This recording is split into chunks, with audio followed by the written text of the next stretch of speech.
میرے اختیار میں سوائے اللہ سے اپنے گناہوں کی معافی مانگنے کے اور کچھ نہیں تھا۔ میں نے آنکھیں بند کر لی اور مردہ لڑکی کی آنکھوں سے دیکھنا بند کر دیا۔ خدا جانے وہ اس کے بھوپان کو کہاں سے کہاں لے جا رہے تھے، کس کس راستے سے گزر رہے تھے۔ آخر ایک جگہ بھوپان زمین پر رکھ دیا گیا۔ میں نے آنکھیں کھول دی، کیا دیکھتا ہوں کہ ایک اونچے منڈیر کے اوپر بجلی کا بلب جل رہا ہے۔ بلب کی روشنی میں مجھے سامنے ایک چبوترا دکھائی دیا جس پر مردے کو جلانے کے لیے بڑی بڑی لکڑیاں رکھی جا رہی تھی اور چتا بنائی جا رہی تھی۔ جب چتا تیار ہو گئی تو لڑکی کے مردہ کو اٹھا کر چتا میں لٹا دیا گیا۔ اس کے بعد مردے کے اوپر لکڑی رکھ دی جانے لگی۔ اس بات کا پورا انتظام کیا جا رہا تھا کہ مردہ چاروں طرف سے جل کر راکھ ہو جائے، جسم کا کوئی حصہ ادھ جلا نہ رہ جائے۔ اس سے مجھے خیال آنے لگا جب یہ لڑکی زندہ تھی تو اس کے بہن بھائی ماں باپ اس سے کتنا پیار کرتے ہوں گے۔ اگر اس کا کوئی محبوب ہوگا تو وہ بھی اس پر جان نچھاور کرتا ہوگا۔ اس کا ذرا سا ہاتھ جل جاتا تو سب کا دل بلائے لینے کے لیے آگے آ جاتا ہوگا۔ جسم کے حصوں پر طرح طرح کی ملہم لگاتے ہوں گے، لیکن آج وہی لوگ دہکتی ہوئی آگ میں اسے جھونک رہے ہیں۔ افسوس، صد افسوس، کس قدر بے حقیقی ناپائیدار ہے یہ سب۔ یہ دنیا کے رشتے بہت ہی دنیاوی ہیں، بہت ہی بے قدرے رشتے ہیں، اور یہ سب دکھاوی دنیاوی محبتیں ہیں، دکھاوے کی محبتیں۔ میں دیکھتا جا رہا تھا شمشان بھومی کے باوے، یعنی مردے کو جلانے والی لکڑیوں کو مردہ کے جسم کے اوپر لگا رہے تھے۔ اصل میں لڑکی کے مردہ جسم پر عجیب و غریب طرح سے لکڑی جوڑ رہے تھے، لیکن وہ نہیں جانتے تھے کہ اس کے مردہ جسم میں میں زندہ ہوں جس پر وہ لکڑیاں چن چن کر رکھ رہے تھے۔ جب چتا بالکل تیار ہو گئی تو لکڑیوں کے اوپر تیل اور گھی ڈالا جانے لگا۔ ایک محنت سنسکرت کے اشلوک کے برابر پڑھتا جا رہا تھا۔ جب ساری چتا کے اوپر لکڑیاں رکھ دی گئیں اور وہ اچھی طرح سے تر ہو گئیں تو پھر پجاری نے جلتی ہوئی مشال لے کر آگے آیا۔ اس نے لڑکی کے بھائی کو بلایا اور کہا، اگنی دیوی کے سپرد کرو۔ ایک نوجوان آگے بڑھا، اس کے ہاتھ میں پتلی سی چھڑی تھی۔ اس نے چھڑی مشال کے شعلے کے ساتھ لگا کر جلائی اور پھر چتا کی لکڑیوں کو آگ دہکتا ہوا چتا کے چاروں طرف گھوم گیا۔ گھی میں تر ہوئی لکڑیوں نے فوراً آگ پکڑ لی۔ مردہ لڑکی کا جسم چتا کی لکڑیوں میں چھپا ہوا تھا۔ میں نے پہلے اپنے ارد گرد دھواں اور پھر شعلے اٹھتے محسوس کیے۔ دیکھتے ہی دیکھتے میرے چاروں جانب آگ کے شعلے دیوار بن کر لہرانے لگے اور میرا جسم اس آگ میں جلنے لگا۔ جسم لڑکی کا جل رہا تھا، مگر جلنے کی اذیت کا احساس مجھے ہو رہا تھا۔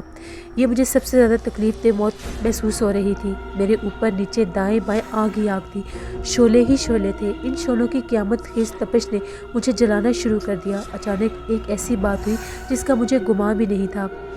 مجھے ایک زبردست دھکا لگا اور جیسے کسی نے مجھے نیچے سے اوپر اچھال دیا ہو۔ میں چتا کے شعلوں میں سے اچھل کر باہر جا پڑا۔ پہلے تو مجھے یقین نہیں آ رہا تھا کہ میں چتا کے شعلوں سے نکل آیا ہوں۔ میں جہاں گرا تھا وہاں پڑا تھا۔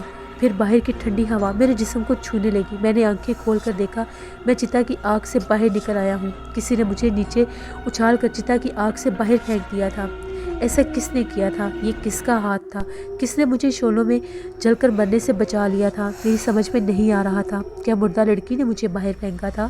مگر لڑکی تو مر چکی تھی۔ اگر وہ مجھے آگ سے باہر پھینک سکتی تھی تو خود بھی چتا کے شعلوں سے باہر کیوں نہیں نکل سکی؟ بہرحال میں نے خدا کا شکر ادا کیا، میں آگ میں جلنے کی اذیت سے بچ گیا تھا۔ میں چتا کے چبوترے سے کافی دور ایک جھاڑی میں گرا تھا۔ سب سے زیادہ خوشی مجھے یہ دیکھ کر ہوئی کہ میرا قد اور میرا جسم انگوٹھے کے برابر نہیں تھا، بلکہ میں پورے قد کاٹ کے ساتھ پڑا ہوا تھا، یعنی میرے اپنی جسامت نارمل جسامت میں واپس آ چکا تھا۔ مجھے میرا جسم واپس مل گیا تھا۔ میں اس خیال سے وہاں سے ایک طرف کو دوڑ پڑا کہ کہیں پاتالی چڑیل مجھے میرے انسانی جسم میں واپس آتے دیکھ کر مجھ پر پھر حملہ نہ کر دے، مجھے پھر چھوٹا نہ بنا دے۔ مجھے ایسا محسوس ہو رہا تھا کہ میں پاتالی چڑیل کے طلسم سے آزاد ہو چکا ہوں، ورنہ میں کبھی اپنی اصلی حالت میں واپس نہیں آ سکتا تھا۔ میرا اپنے اصلی جسم میں اپنے پورے لباس کے ساتھ واپس آ جانا اس بات کا ثبوت تھا کہ چڑیل پاتالی نے مجھ پر جو جادو کیا تھا اس کا زور ٹوٹ چکا تھا اور اب میں اس کے قبضے میں نہیں ہوں۔ میں شمشان گھاٹ اور جلتی ہوئی چتا کے شعلوں سے دور ایک کھیت میں دوڑتا چلا جا رہا تھا۔ جب میں دوڑتے دوڑتے تھک گیا تو کھیت کی منڈ پر بیٹھ گیا۔ میں نے گردن موڑ کر پیچھے دیکھا، دور کچھ فاصلے پر مردہ لڑکی کی چتا کے شعلے بلند ہو رہے تھے۔ ایک خوف میرے دل میں بار بار پیدا ہو رہا تھا کہ چڑیل پتالی کو ابھی شاید میری کایا پلٹ کا پتہ نہیں چلا، کیونکہ وہ چتا کے پاس نہیں ہوگی۔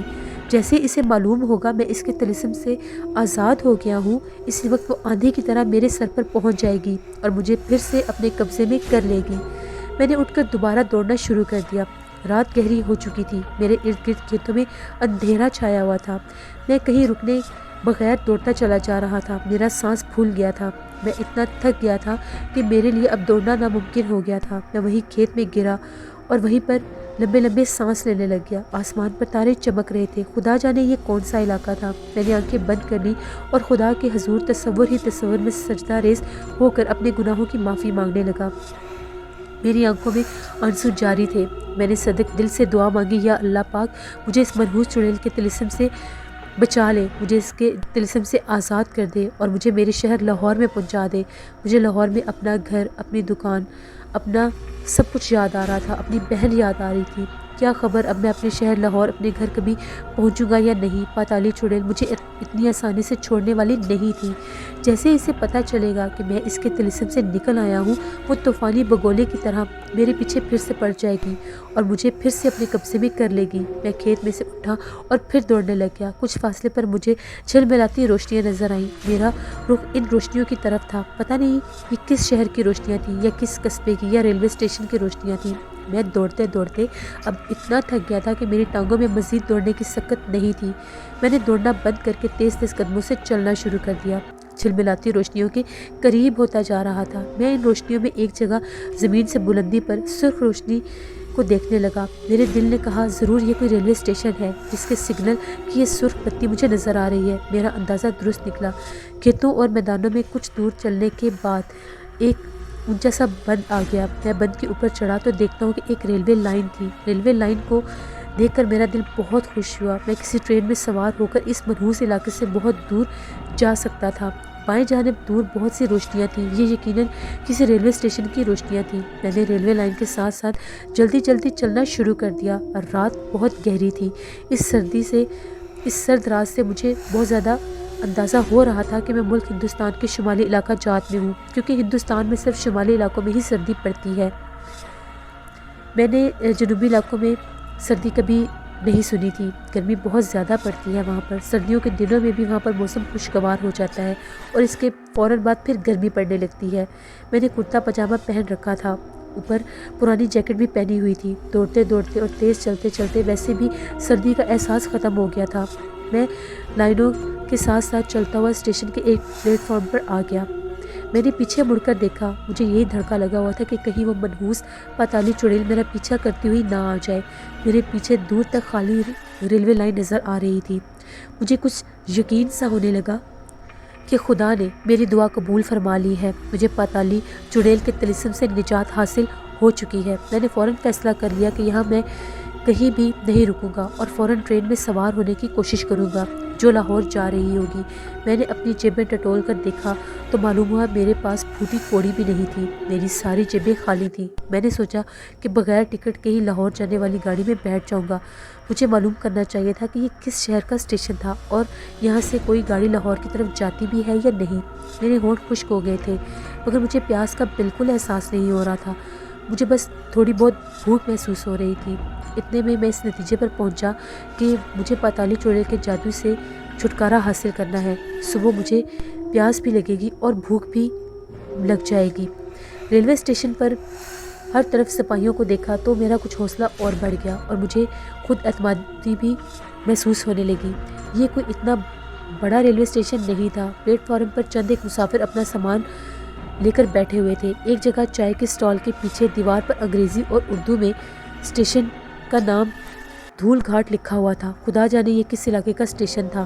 ایک ہی پلیٹ فارم جہاں ایک ہی ریلوے لائن تھی، دوسری طرف ریل کی پٹریوں پر 2-3 بوگیاں کھڑی تھیں۔ میں نے سوچا کہ کسی سے معلوم کرنا چاہیے کہ یہاں سے لاہور کی طرف جانے والی گاڑی کب جاتی ہے۔ پلیٹ فارم کے گیٹ پر ریلوے کا ٹکٹ چیکر سٹول پر بیٹھا تھا۔